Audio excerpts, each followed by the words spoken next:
네, 감사합니다. 귀한 찬양에 은혜 받으시는 믿습니다. 네, 오늘의 말씀은 고난이 유익이라 라는 제목으로 함께 은혜 나누시겠습니다.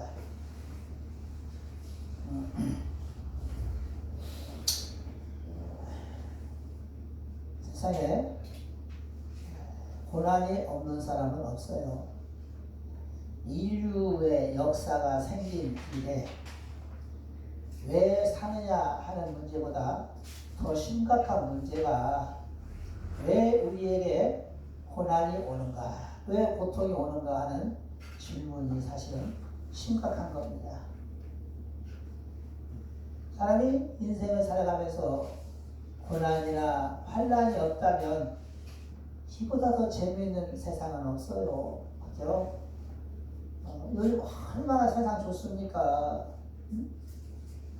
수급자들도 돈 나오고 쌀 나오고 또 하루만 벌면 한 달을 먹고 살 수 있어요.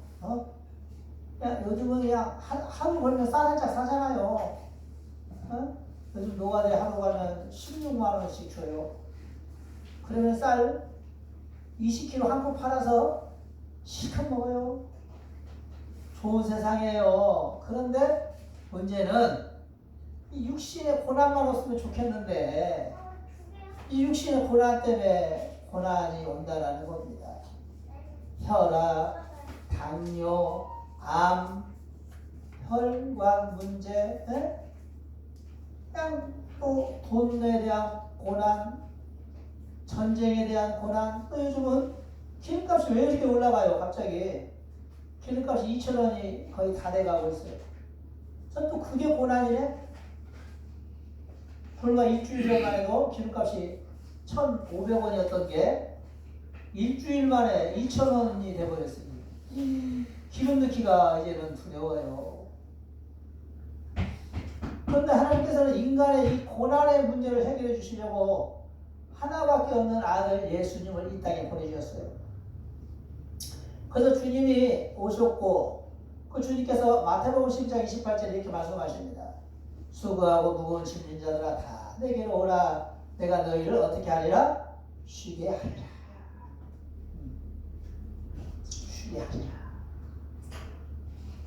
고통 속에 헤매이는 사람들을 불러 주님 앞에 나와 죄짐을 벗고 평안을 누리며 살기를 원하시는 것입니다.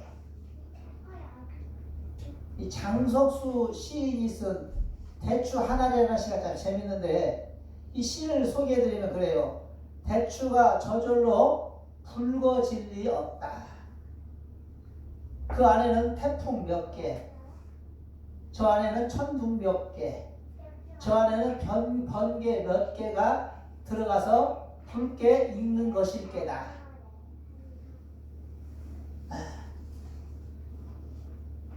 저게 혼자서 둥글둥글해질 리 없다. 저 안에 무설이 내린 몇 밤, 저 안에 땡볕 한 달, 저 안에 초승달 몇 날이 들어가서 둥글게 만들어진 것일 게다. 무슨 말입니까? 대추 하나를 익는 것도 그만한 태풍과 비바람을 견뎌야 붉게 익는다라는 시인의 말인 거예요. 무엇을 알 수 있어요? 태추 하나라도 그만한 고난이 있다라는 걸 알려주고 있습니다. 고난이 항상 나쁜 것만은 아니라는 거죠. 고난의 의미를 우리는 잘 알아야 합니다.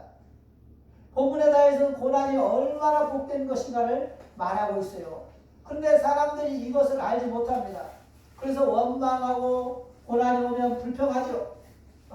그리고 고난을 가리켜 흔히 병장된 축복이다 이렇게 말합니다. 고난이 왜 축복일까요? 본문에서 그 사실을 잘 가르쳐주고 있어요. 한마디로 고난은 하나님이 주시는 유익일 수도 있다는 거죠. 그래서 출애굽기에 보면 하나님께서 이스라엘 백성들을 광야로 부르시어 고난을 통해 하나님을 알도록 하시는 걸 볼 수 있어요. 그러므로 고난은 우리에게 때로는 유익이 되는 줄 믿으시기 바랍니다. 아멘. 그러면은 이 고난은 대체 무엇이 유익한 것일까요? 첫째로 고난을 통해 하나님의 은혜를 알게 되는 줄 믿습니다. 아멘. 우리는 고난을 통해 하나님의 은혜를 알게 되는 거예요. 오늘 보면 66절 67절에 내가 주의 계명을 믿어 싸우며 명철과 지식을 내게 가르치소서. 고난 당하기 전에 내가 그릇 행하였더니 이제는 주의 말씀을 지키나이다. 무슨 말이에요? 고난 당하기 전에는 주의 말씀을 우습게 알았는데 고난을 당하고 나서 보니까 주의 말씀처럼 좋은 게 없다라는 거예요. 아멘. 그래서 이제는 전에가 주의 말씀을 지키지 않았는데 고난 당한 후로는 주의 말씀을 정금보다 귀하게 생각한다라고 다윗은 고백하고 있어요. 다윗은 고난을 통해 하나님의 말씀이 얼마나 소중한 것인가를 깨달은 줄 믿습니다. 아멘. 네. 예수께서 말씀하셨어요. 부자는 천국에 들어가기가 어렵다. 왜 그럴까요? 그것은 부자는 부족함을 느끼지 못해서 달리 말하면 고난을 모르기 때문에 하나님의 은혜를 망각하고 살기 때문인 줄 믿습니다. 아멘. 부자가 돈 때문에 애탈질이 있어요? 아니면 사람 때문에 애탈질이 있어요? 애탈 게 없잖아요. 그러니까 하나님께 기도해야 될 건덕지가 없어요, 부자들은. 근데 우리 서민들은 어때요? 돈이 없으면 하나님 돈 주세요 기도하고, 하나님 힘들면 힘들다고 기도하고, 공과금이 없으면 공과금 없다고 기도하고, 늘 기도할 거리가 천지잖아요. 근데 부자들은 하나님의 은혜를 모를 수밖에. 왜? 기도할 일이 없어요. 기도할 건덕지가 없어. 오히려 돈이 너무 넘쳐나서 마약을 하고 노름을 하고 그런 사람들이 얼마나 많아요. 쓰잘데기 없는 짓을 하다가 붙잡혀서 감옥살이 하고. 그래서 부자는 가지고 있는 돈이 다인 줄 알아요. 구세주의 필요성도 모르고 우리의 삶 가운데 이른 비와 늦은 비를 부어주시고 따뜻한 햇볕과 바람을 내어 우리의 삶을 풍요롭게 하시는 하나님의 크신 은혜도 전혀 몰라요. 죄가 무서운 것도 모릅니다. 고난이 없다면 아무도 하나님 앞에 나오지 못하고, 고난이 없다면 아무도 하나님 앞에 무릎 꿇을 사람이 없다라는 거예요. 하나님의 크신 은혜도 전혀 모르려 알 턱이 없지요. 죄가 무서운 것도 모릅니다. 고난이 없다면 아무도 하나님을 찾지도 않아요. 절박하지 않기 때문입니다. 왜 그럴까요? 은혜를 모르기 때문입니다.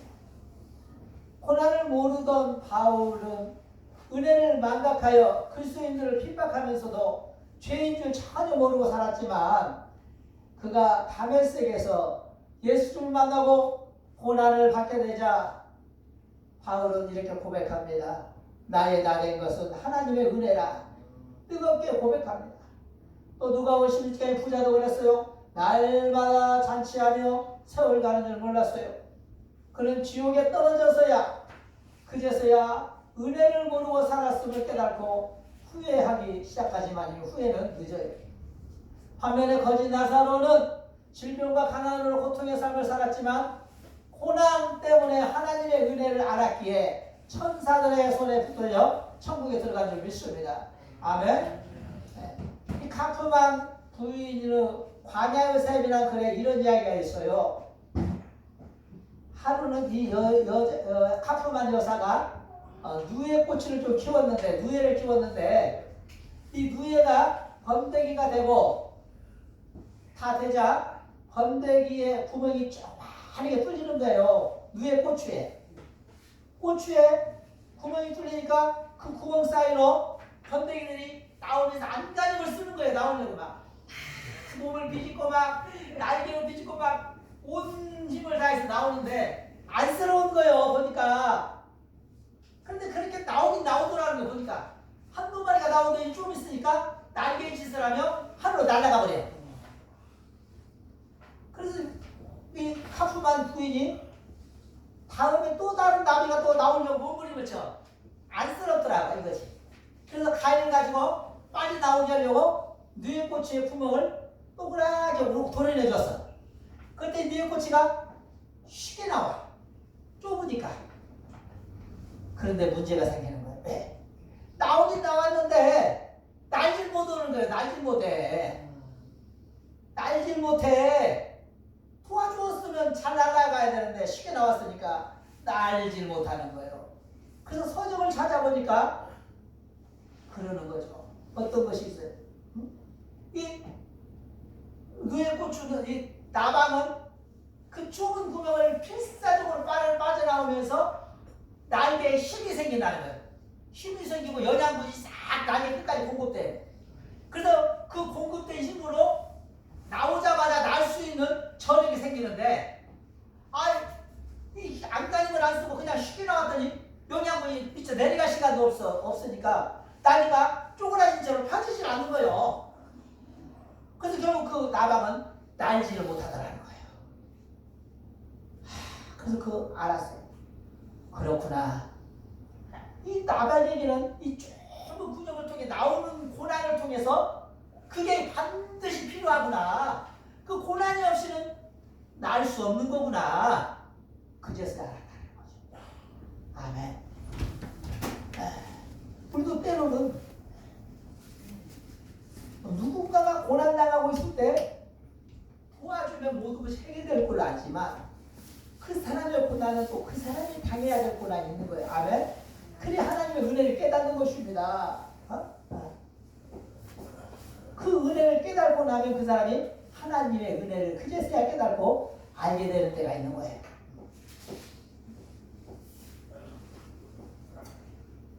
사도 바울은 고백하기를 고린도서 12장 9절로 10절에 주께서 내게 이르시기를 내 은혜가 내게 족하도다. 그러므로 내가 그리스도를 위하여 약한 것들과 능욕과 궁핍과 핍박과 곤란을 크게 기뻐하노니 이런 내가 약한 그때 곧 강하리라. 지금 고난이 있으십니까? 지금 환난이나 어려움이 있으십니까? 이 모든 것 또한 하나님의 은혜임을 깨닫기를 축원드립니다. 아멘. 모든 것이 은혜, 하나님의 은혜인 것을 깨달아야 고난도 축복도 낮아짐도 높아짐도 다 은혜. 얼마 전에 신의 악단이라는 영화를 봤어요. 신의 악단이라는 영화를 봤는데 이제 그 영화가 마지막 끝날 부분에 어떤 일이 생기느냐. 이 신의 악단이 뭐냐면 북한에서 특별히 찬양대를 조직했어요.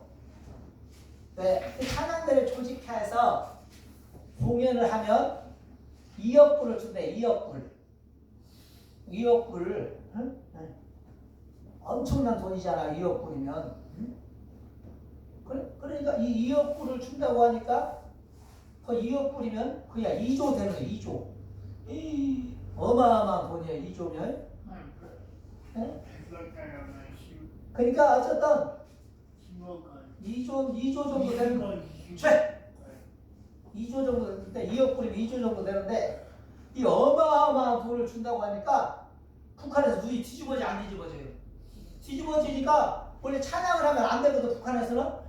그런데 북한에서 정부에서 찬양 조직을 만드는 거예요. 그래가지고 가짜로 너희들은 찬양을 잘 불러서 세계 이 언론들을 감동시켜라. 그러면 우리에게 돈이 2억 불 떨어진다.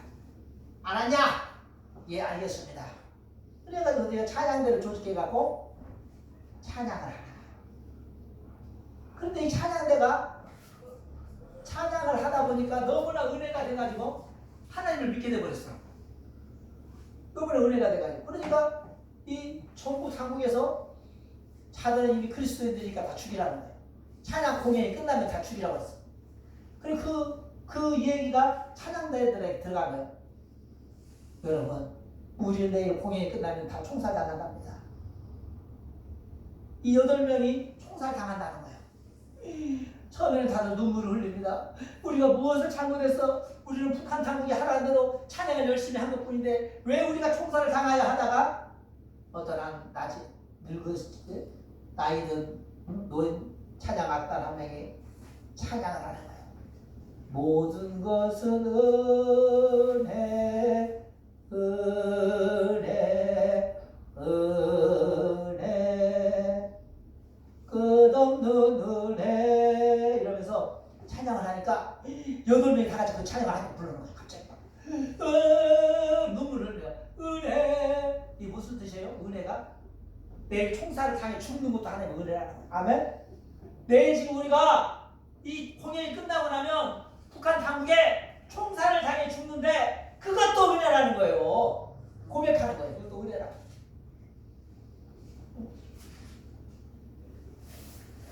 사랑하는 성도님들, 우리 모두는 지금 내가 겪고 있는 고난과 환난이 역설적으로 가장 강한 영성을 가지고 하나님의 은혜를 뜨겁게 체험하는 놀라운 은총의 시간임을 깨닫기를 축원합니다. 아멘. 네. 그러므로 지금 내가 겪고 있는 이 고난을 통해 하나님은 하나님의 은혜를 깨닫게 하려는 하나님의 어떤 사랑의 매인 줄 믿어야 돼요. 그럼 우리는 하나님 앞에 고난을 불평불만하며 짜증내며 원망하며 나아갈 것이 아니라 조용히 무릎을 꿇고 하나님 앞에 내가 살아온 길을 기도하며 하나님께 고백하는 것이 우리의 최선의 목적인 줄 믿습니다. 그리고 하나님이 주신 은혜를 깨닫고 오히려 지금의 고난을 주신 하나님께 감사하며 영광을 돌리는 우리 모두가 되기를 축원합니다. 아멘. 두 번째로 고난은 겸손을 알게 합니다. 오늘 보면 69절에 보면 교만한 자가 거짓을 지어 나를 치려하였사오나 나는 전심으로 주의 법도를 지키리이다. 이 다윗은 교만한 자가 자기를 대적했다 말합니다. 누굽니까? 바로 사울이에요. 실제적으로 다윗을 향한 사울의 분노는 엄청났어요. 사울이 누굽니까? 다윗의 장인어른이 장인어른. 다윗이 사울의 딸과 결혼했는데 장인어른이 그 나라 왕이잖아요. 왕이 사위가 내 자리를 뺏을 것 같으니까 틈만 나면 사위를 죽이려고 그래. 왕이 다윗을 죽이려고 그래. 다윗이 어디에 있다고 하면 정예 부대를 총동원하여 수색하기 일쑤예요. 근데 한 번은 다윗이 염소 바위에 나타났다는 소식을 듣습니다. 사울하고 군대 3천을 동원하여 다윗을 체포하러 가죠. 하나님께서는 다윗을 동굴 깊숙이 숨기셨어요. 그 사실을 전혀 모르는 사울은 다윗을 수색하다가 지쳐서 다윗이 하필 숨어있는 동굴 속으로 잠깐 쉬어 들어가다가 깊이 잠이 들어서 동굴 속에서 다윗이 아무 소리가 안 나니까 살금살금 나와보니까 나를 죽이려고 했던 사울과 모든 군사들이 동굴 안에서 잠을 자고 있네. 부하 중 한 명이 그럽니다. 장관, 지금이 당신의 원수 사울을 죽일 철호의 기회입니다. 하나님이 주신 기회니 놓치지 말고 사울을 죽여라 그럽니다. 여러분 같으면 어떻게 하겠습니까? 틈만 나면 나를 죽이려 하고 틈만 나면 칼로 나를 위협하고 틈만 나면 나의 가족을 다 몰살시키려고 하는 그 잔악한 사람이 눈앞에서 자고 있으면 그 사람 어떻게 하겠습니까? 그저 묵묵히 보고 나올 수 있겠어요? 눈에서 불덩이가 나오는 거예요. 화가 치밀어 오르는 거예요. 그리고 칼을 들어 그 사람을 죽이고 싶은 것입니다. 그런데 다윗은 그러지 않았습니다. 부하에게 하는 말이 뭡니까? 야야, 내가 어찌 하나님의 기름 부은 자를 함부로 죽일 수 있겠느냐. 그러면서 조용히 동굴을 빠져나오는 우리는 다윗을 볼 수가 있어요. 아무 유해도 가하지 않았어요. 이게 무엇입니까? 다윗이 말한 69절, 고난을 통해 내가 주의 율례와 법도를 알았다라는 거예요. 아멘. 이제는 내가 전에는 교만하게 하겠지만 내게 잘못한 사람은 무조건 쳐 죽여야 됐고 내게 상한 사람만 내가 끌어안았지만 이제는 내게 상한 사람도 끌어안았지만 내게 잘못한 사람까지도 너그럽게 용서하며 사랑으로 감싸는 겸손함이 생겼다는 것입니다. 무엇을 통해? 고난을 통해. 우리가 잘 아는 바울의 몸에 질구가 있었어요. 그것은 바로 가시였어요. 사단의 가시, 질병. 이 가시 역시 혹시라도 교만할 수 있는 바울의 신앙을 좀 더 겸손하게 하고 고난의 질병이었던 것이에요. 조용기 목사님 알죠? 우리가 잘 아는 선보국교 조용기 목사님도 한때는 폐병으로 용무산 기도원에서 죽음의 시간을 보냈던 사람이에요. 거기에서 기침만 조금만 크게 하면 피가 팍팍 튀어나와요. 하나님께 살려달라고. 그리고 아직 완치되지도 않은 몸을 가지고 이제 순복음교회라는 교회를 세우고 목회를 시작하는 것이에요. 5장 6번은 한 곳 성한 데가 없는데 항상 죽느냐 사느냐 그런 위급한 상황 속에서 목회를 시작했어요. 너무도 심각해서 강단에 서서 그런 교인들이 보이지 않았다고 해요. 오직 자기 몸이 지금 오늘 설교를 하고 내려가느냐 못하느냐에 달려있었다고 해요. 그래서 그는 성도들이 10,000명이 되고 50,000명이 되고 100,000명이 되고 50만 명, 70만 명이 되더라도 교만할 수가 없었다라는 거예요. 왜? 그는 언제 죽을 수도 있는, 하나님이 지켜주지 않으면 조금만 하나님의 은혜에서 벗어나면 나는 죽는다라는 그런 생각을 갖고 있기 때문에 그는 늘 겸손할 수밖에 없었다라는 거예요. 그래서 오늘날 그렇게 훌륭하고 위대한 순복음교회를 만들어갈 수 있었던 것입니다. 세워갈 수 있었어요. 사랑하는 성도님들, 경기도 남양주에 가면 풀무원이라는 곳이 있어요. 지금 이 풀무원 식품이 유명한 데는 풀무는 쇠를 녹여 재련하는 용광로를 뜻합니다. 바로 이 풀무의 정신에 따라 풀무원은 학교도 있고 농장도 있고 회사도 있어요. 그러기에 훌륭한 인재들이 풀무원에서 많이 나와요. 많은 사람들이 풀무원을 인정해주는 브랜드가 되었어요. 그래서 풀무가 무엇입니까? 고난이에요. 이사야서 48장 10절에 보면 보라 내가 너를 연단하겠으나 은처럼 하지 아니하고 너를 고난의 풀무에서 택하였노라 그러셨거든요. 풀무 속에서 쇠붙이가 녹을 때 불순물이 다 제거가 되고 순수한 것만 남게 돼요. 이처럼 고난을 통해서 참 신자로 거듭나는 거예요. 욥기서 23장 10절에 나의 가는 길을 그가 아시나니 그가 나를 단련할 수 있는 내가 정금같이 나으리라 그랬잖아요. 그래서 고난을 통해 욥이 참 신자가 되고 야곱이 신실한 사람이 되고 광야에 고난을 배운 이스라엘 백성들이 비로소 가나안에 들어갔고 탕자가 고난을 통해 그제서야 아버지의 은혜를 깨닫게 되는 것이에요. 고난을 은혜로 받느냐 불평으로 받느냐에 따라서 그 인생은 180도 달라지게 되는 겁니다. 고난이 인생을 명품으로 만들어요. 아멘. 고난이 뭐를 만든다? 따라합시다. 고난이 인생을 명품으로 만든다. 세계에서 가장 유명한 향수는 프랑스 제 샤넬이에요. 샤넬이라는 향수 알아요? 아주 지금 TV 선전에 나오잖아요. 샤넬 유명하죠. 그 유명한 향수는 병든 고래의 몸에서 짠 기름을 원료로 만들어진다고 해요. 아멘. 병든 고래의 몸에서 나온 기름을 짠 원료로 이 향수를 만들어요. 그리고 여러분 우황청심을 아십니까? 이 우황청심은 사람이 강심제로 잘 알려져 있어요. 우황은 병든 소의 몸에서 만들어져요. 병들지 않은 소에서는 우황이 나오지 않아요. 세계에서 가장 공명 좋은 바이올린은 로키 산맥의 높고 깊은 계곡에서 자란다고요. 이 나무로 만든 바이올린이라고 합니다.